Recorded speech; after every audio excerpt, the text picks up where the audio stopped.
Make some noise. Hadidi, hadidi.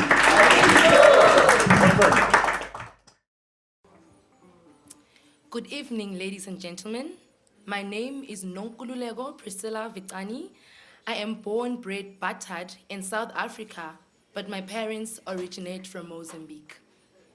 I am here today to tell you a story about the day I became fatherless. Everything started off as a jolly day.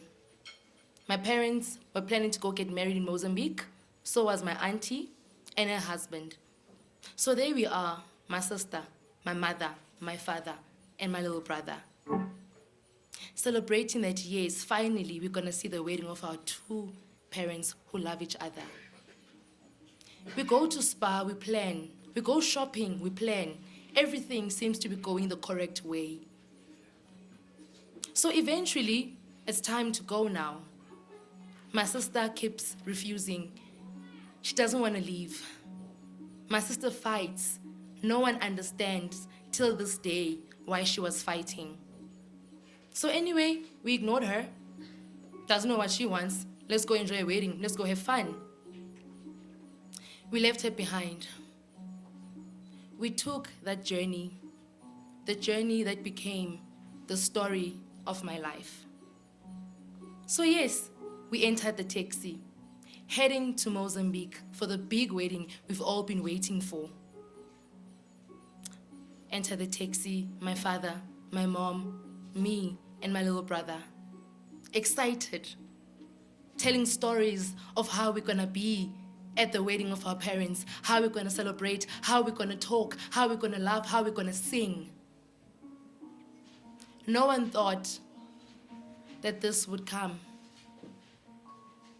There we are in the taxi. I remember the song that was playing that day. My dream is to fly over the rainbow so high. It was one of my favorite songs. So my dad is sitting next to a chair that's next to a big speaker. So as he's sitting there, he complains about the sound coming from the background, saying to me, "Nonkululeko, this music is loud. Can you please maybe shift and sit here?" So as I was shifting to his chair, he says to me, "No, don't. I am meant to sit here." Never understood that. So we got to a church that's in Nelspruit. This church at night has a cross that glows. But then during the day, you will not see that. But at night when it's dark, you see the cross. So I see this cross and I do what I normally do when I'm in that area at that time. I pray. As I'm done praying, I open the window and I remember exactly the position I was in. I put my arm on the window. I sleep. Next thing, I wake up to this fast movement that I don't understand. I see dust on the window of this car. I don't know what's going on. People are screaming.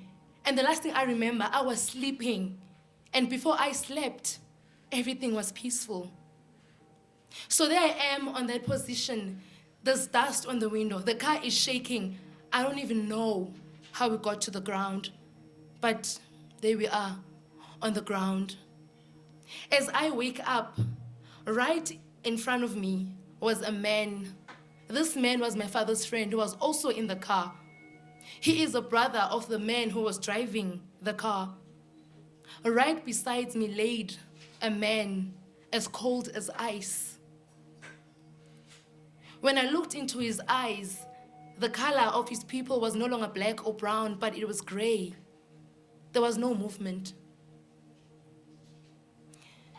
So I stood up. At that point, I'm not even realizing that there's a dead man in front of me. It's not hitting me the way it's supposed to.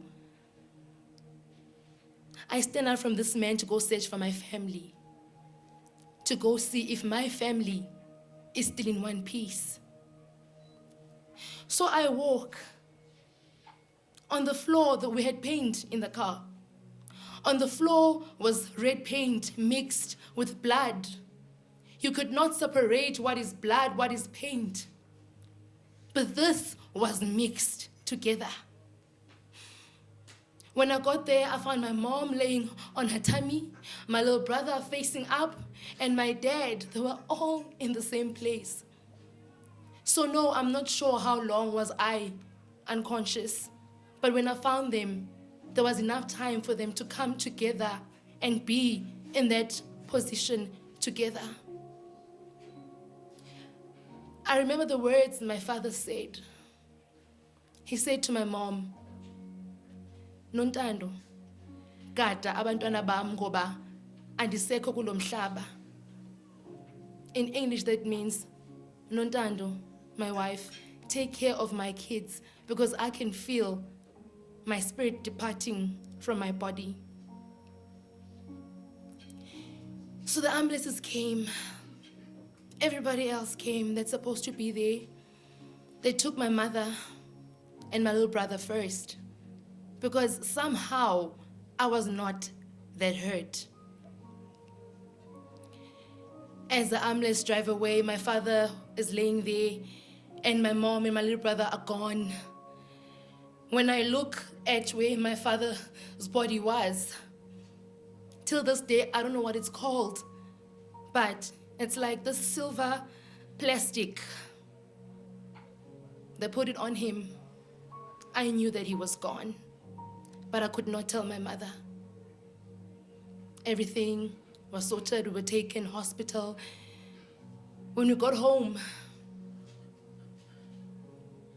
what I remember is my mom's crying voice that woke me up from the sleep that I could not get at that night. She woke up and said, "Nonkululeko, please tell the boss, my boss, that your father has passed." I knew that.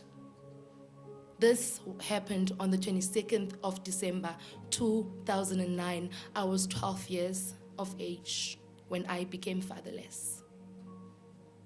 Thank you.